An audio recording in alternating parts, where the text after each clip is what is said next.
नमस्कार।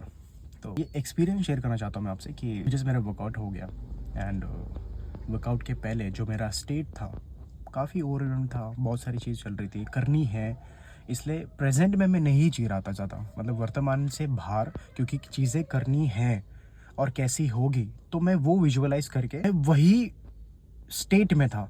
एंड जब मैं अब देखा रियलाइज़ किया कि मेरे बॉडी में कितना स्ट्रेस था, ये मुझे वर्कआउट के बाद पता चला।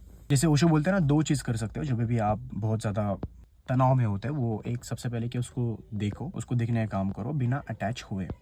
लेकिन ऑफ कोर्स ये हमारा नेचर है, लेकिन हम उसको भूल गए कि बिना अटैच हुए कैसे हम देखें उसको, ऑब्ज़र्व करें एज़ एन ऑब्ज़र्वर।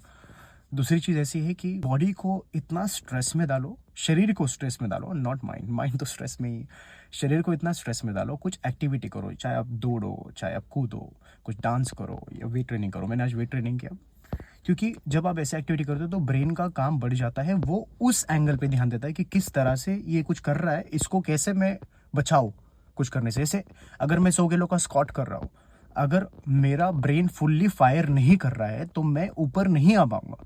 इसलिए उसका काम है उस तरीके से एनर्जी प्रोड्यूस करना, उस तरीके से हार्मोन रिलीज करना, न्यूरोट्रांसमीटर रिलीज करना, जो मुझे ऊपर आने में मदद करे। इसके कारण उसका काम बढ़ जाता है एंड जैसे ही वर्कआउट होता है या कुछ एक्टिविटी होती है वो शांत हो जाता है।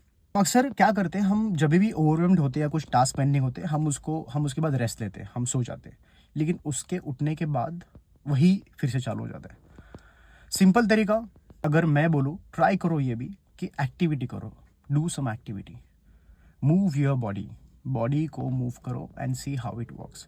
एंड सच में मैं बोल रहा हूँ आपको, ये मेरे क्लाइंट में भी देखा है मैंने, बहुत सारे लोग ये एक्सपीरियंस करते हैं। आपका शायद कुछ अलग एक्सपीरियंस होगा, क्योंकि हर किसी का अपना अपना एक्सपीरियंस होता है। So just try it out.